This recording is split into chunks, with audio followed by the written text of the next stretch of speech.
Ada sebagian orang berpendapat ketika sudah menikah, doa istri lebih makbul daripada doa ibunya. Apakah benar demikian, Ustaz? Ana baru dengar jamaah.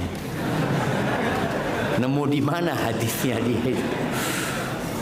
Nggak ada. Bahkan istri itu tidak akan merasakan lezatnya beribadah sampai dia taat dan nurut sama suaminya. Makanya kalau ada wanita-wanita yang beribadah, yang taat sama Allah, tapi ternyata dia nggak berbakti sama suaminya, dia nggak merasakan kenyamanan dalam hidup ini. Tetap doa ibu, doa orang tua yang mustajab, bukan doa istri. Doa istri mustajab ketika dia jadi ibu buat anak-anaknya nantinya. Seperti itu. Gimana Ustaz jika ibu menceritakan kejelekan ayahnya ke anak-anaknya sehingga si anak membenci ayahnya? Nah, ini yang pertama ghibah. Ghibah itu menyebutkan keburukan orang lain yang dia nggak suka gitu, walaupun suami sendiri. Kita boleh menyebutkan keburukan orang lain dalam rangka meminta fatwa, dalam rangka mencari solusi. Kita datang, Ustaz, anak punya suami itu bakhil, Ustaz. Apa yang harus anak lakukan? Nah, itu nggak apa-apa. Tapi ketika dia cerita sama anaknya hanya untuk membuat anak benci, akhirnya anak durhaka sama orang tuanya. Padahal tadi udah disebutkan, walaupun orang tuanya kafir, nyuruh anaknya berbuat kafir, tetap anak ini wajib berbakti. Tapi dia nggak boleh taat dengan perintah kekufurannya. Maka sampaikan kepada ibu ya, iya ibu, makasih. Kayaknya ibu udah nggak perlu nyebut kejelekan ayah ya. Insya Allah sudah ada malaikat yang nyatat kejelekan ayah. Nah, sampaikan kepada ibu, sayang ibu, ibu udah nggak suka sama ayah, tapi pahalanya ibu dikasihkan ayah terus. Nah, orang ghibah itu kan gitu. Ini orang yang dighibahin tidak sholat malam, tapi dapat pahala sholat malam antum. Antum yang capek-capek pahalanya diberikan kepada dia. Seharusnya kita itu tidak berbagi kebaikan kita kepada orang yang kita benci. Ya udah diam, doakan dia. Semoga mendapatkan petunjuk. Ustaz izin bertanya, mana yang harus didahulukan, belajar ilmu agama atau merawat orang tua yang sedang sakit? Sedangkan si anak ingin sekali belajar ilmu agama. Masya Allah jemaah. Qutaibah ibn Sa'id ya. Nah, bukan Qutaibah, Ahmad al-Abbar. Dia itu pernah kepingin belajar nuntut ilmu kepada Qutaibah ibn Sa'id. Ketika dia izin sama ibunya nggak dikasih izin. Kemudian ibunya mati, baru dia berangkat. Ketika dia berangkat sampai ke Balakh, ke kota Balakh, guru yang hendak dia belajar kepadanya meninggal dunia.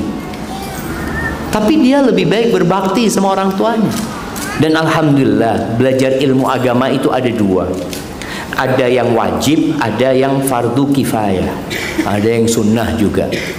Jadi selama yang wajib antum bisa dapatkan, yang wajib itu yang berkaitan dengan ya kewajiban-kewajiban yang berkaitan dengan sholat kita, berkaitan dengan puasa kita. Dan sekarang dengan adanya media, antum tetap bisa belajar sambil merawat ibu, antum belajar ilmu agama.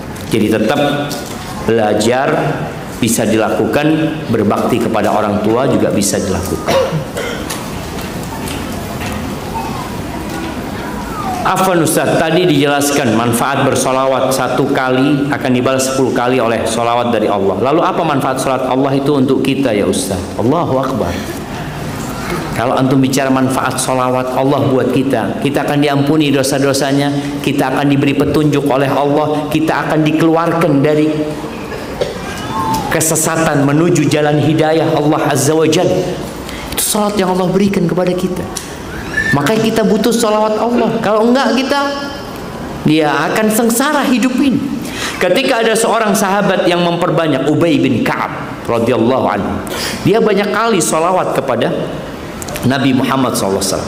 Di akhir dialog dia sama Rasul SAW, kalau engkau memperbanyak sholawat kepada aku, idzan tukfa hammak wa yaghfirullahu laka dzambak, engkau akan dapat dua. semua kegalauan, semua kecemasan, semua kekhawatiran itu akan dihapuskan dari dirimu ketika orang banyak sholawat, dan dosa-dosamu diampuni. Selesai. Orang kalau dikasih kebahagiaan di dunia, diampuni dosanya, nanti di akhirat masuk kemana? Ke surga Allah Azza wa Jalla. Itu manfaatnya kita mendapatkan sholawat dari Allah Azza wa Jalla. Bagaimana supaya tetap sabar menghadapi orang tua yang sudah lansia? Kadang sensitif, kadang lebih sensitif banget, Ustaz. Nah, makanya sama Allah disuruh sabar, disuruh milih kata-kata yang baik. Karena memang di antara yang membuat karakter orang berubah itu umur, penyakit. Orang kadang-kala kena stroke, itu karakternya berubah, mentalnya bermasalah. Dan di antara cara ngobatin orang yang, kalau kita punya orang tua yang stroke, jamaah, ini nasihat ana, antum jangan tanya mau apa, kepingin apa orang tua, jangan. Karena ketika orang tua selalu ditanya kepingin apa ibu, kepingin apa ayah, seperti itu, orang tua merasa membebani hidup anaknya. Tapi antum kasih fulus sama orang tua, punya rezeki ayah, bunda ini fulus, ayah mau apa terserah. Jadi dia itu punya semangat hidup, jam.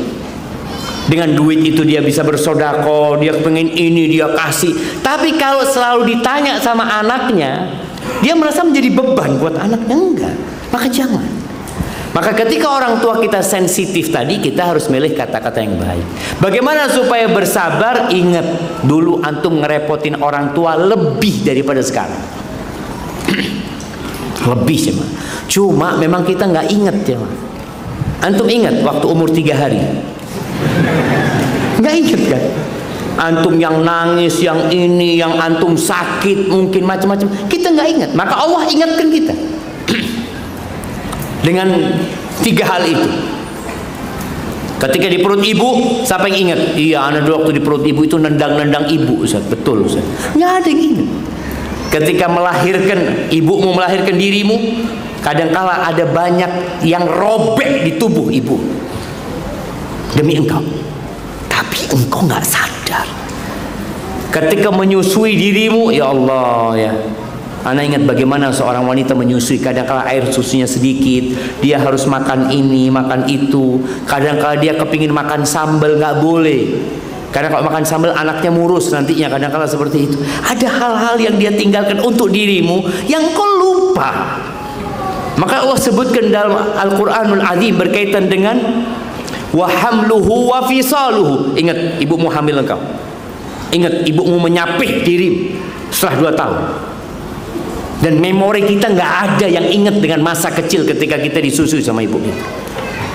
Maka ketika kita mengingat itu, ya anak kayaknya ngerepotin ibu ana dulu. Dan insya Allah dengan setiap, ya antum dimarahin sama ibu ya. Sampai ada Mansur bin Mu'tamir ya, salah seorang dari salafus soleh, ibunya itu kasar ngomongnya, kasar ngomong sama anaknya. Dan dia sering ngomong sama, ya Mansur, Mansur kata dia, itu gubernur minta engkau jadi hakim, engkau nolak nak, kata dia. Ibunya pikir kalau anak dia dihakim kan fulus apa ini. Ini Mansur cuma diam aja. Kalau antum mungkin, loh mak, ana melakukan itu demi akhirat ana mak. Loh, ini bukan waktunya debat sama orang tua.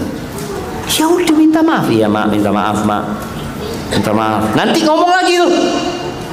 Nah engkau itu nak kasih tahu sama ibu nggak dengerin, minta maaf mak. Ada hal-hal yang tidak perlu diperdebatkan sama orang tua, yang perlu antum minta maaf semua.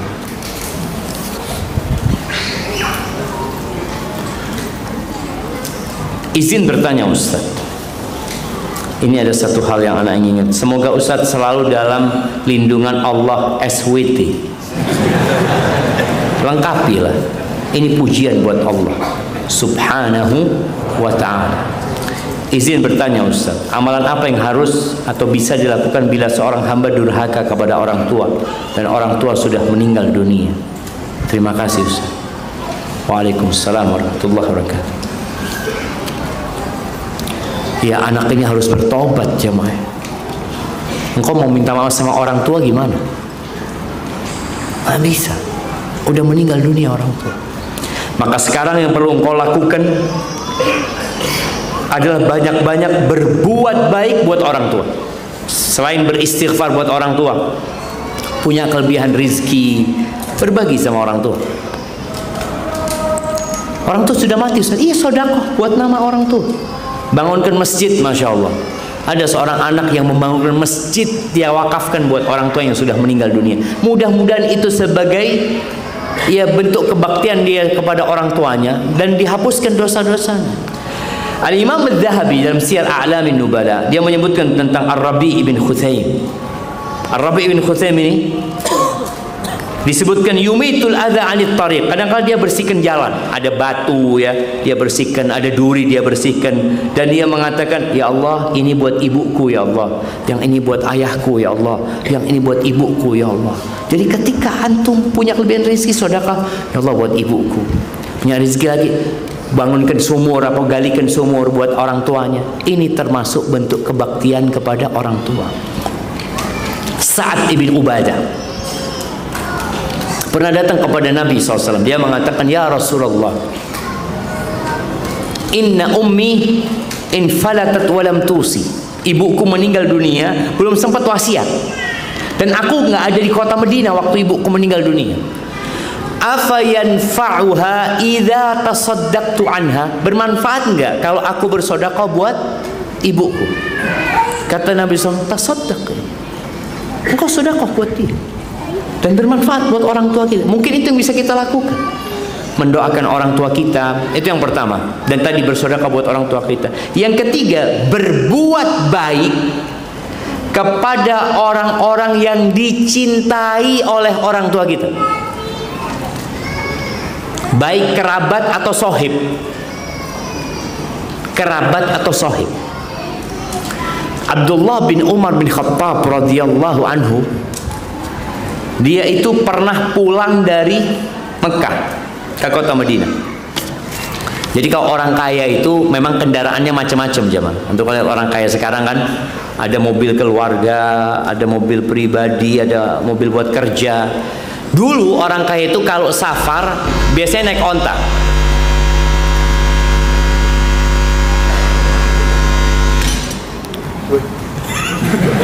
Apa hubungan? Bismillah. Ada bacaannya tuh.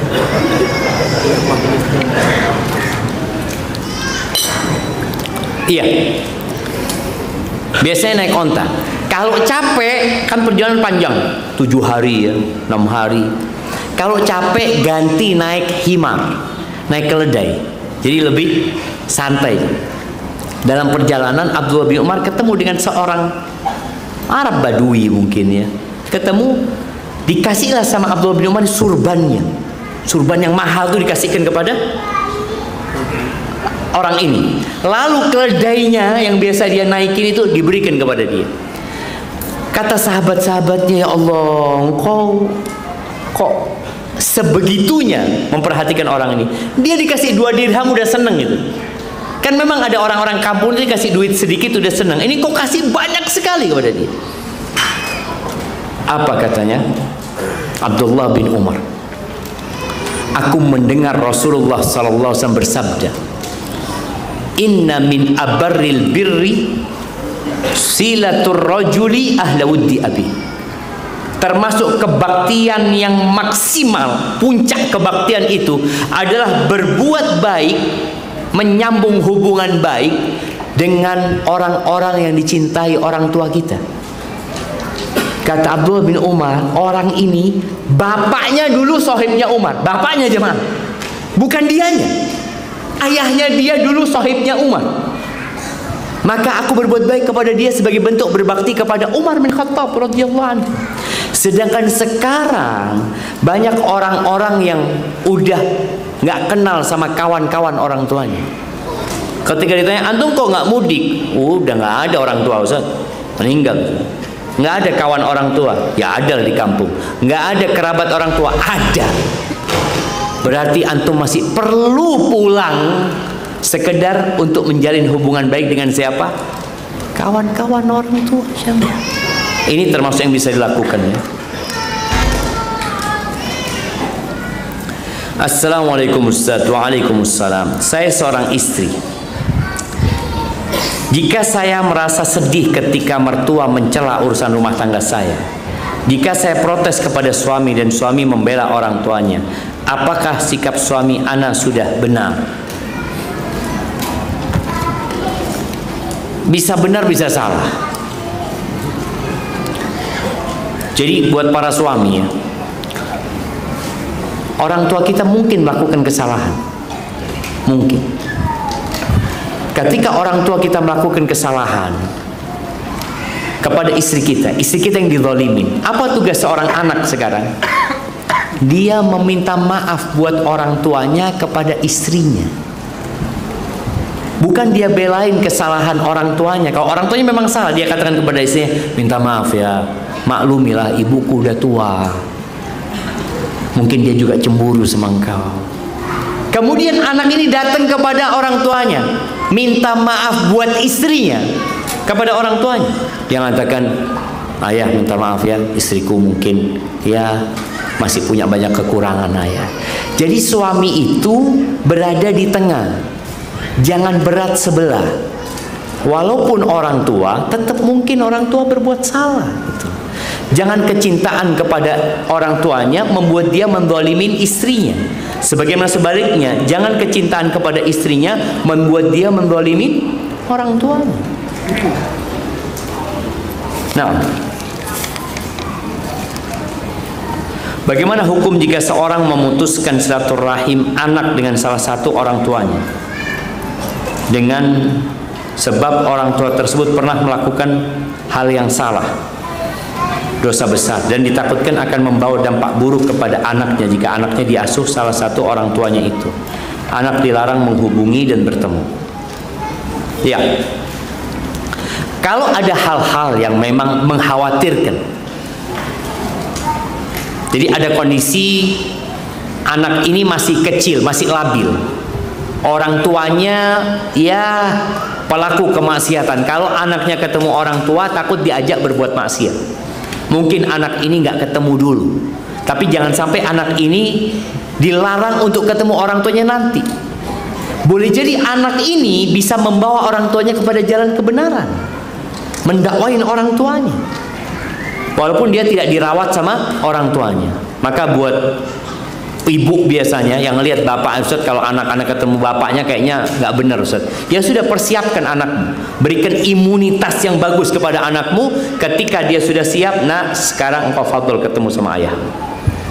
Mungkin ayahmu dapat hidayah lewat engkau. Barakallahu fikum.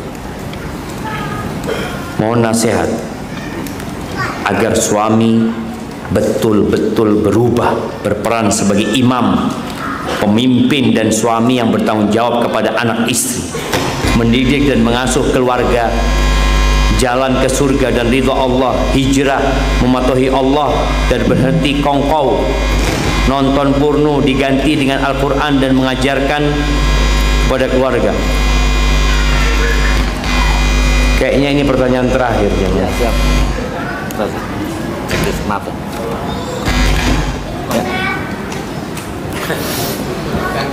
Alamat iya, ini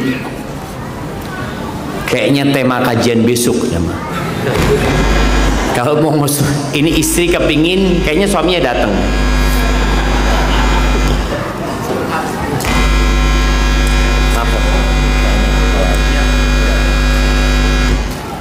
Kayaknya memang suruh berhenti ya, Ma. Nah, iya. Jadi buat para suami, kalau akan ada persidangan di hari kiamat, jangan sampai yang berdiri di hadapanmu istrimu. Allah Azza wa Jalla mengatakan, ya ayyuhalladzina amanu qu anfusakum wa ahlikum nar. Wahai orang-orang beriman, jagalah diri kalian dan keluarga kalian dari api neraka. Bagaimana cara menjaga diri dan keluarga dari api neraka kalau ternyata kita sedang menuju ke neraka? Tugas suami itu bukan hanya kasih makan, tapi menyelamatkan istri dan anak-anaknya dari api neraka. Amr bin Qais al-Mullai, dia seorang tabi'ut tabi'in, dia pernah mengatakan, boleh jadi kelak pada hari kiamat ada seorang istri yang menggugat suaminya di hadapan Allah. Dia mengatakan kepada Allah, ya Rabbi hadza zauji, wahai Rabbku, ini suamiku nih, ini suamiku. Ma'allamani wala addabani, dia nggak pernah ngajarin aku, nggak pernah mendidikku. Kerja dia hanya bawa roti dari pasar, ngasih makan saja. Ingat para suami, engkau ketika mengatakan qabiltu nikahaha wa tazwijaha bil mahril madhkur, surga dan neraka istrimu pindah kepadamu, dan kau punya tanggung jawab besar. Ya, tentunya perlu menguatkan keimanan. Semua kesenangan dunia itu yang berisi kemaksiatan hanya akan membawa kepada kebinasaan. Kalau engkau melakukan sesuatu yang tidak diridhai Allah, pasti hasilnya engkau tidak akan ridha. Nggak akan ridha, tidak akan menyenangkan diri. Maka mungkin itu yang bisa Ana sampaikan pada kesempatan kali ini. Masih banyak sebenarnya yang bisa dibahas, tapi karena mic-nya dari tadi ganggu Ana, jadi Ana cukupkan di sini. Subhanakallahumma bihamdika asyhadu an la ilaha illa anta astaghfiruka wa atubu ilaik. Assalamualaikum warahmatullahi wabarakatuh.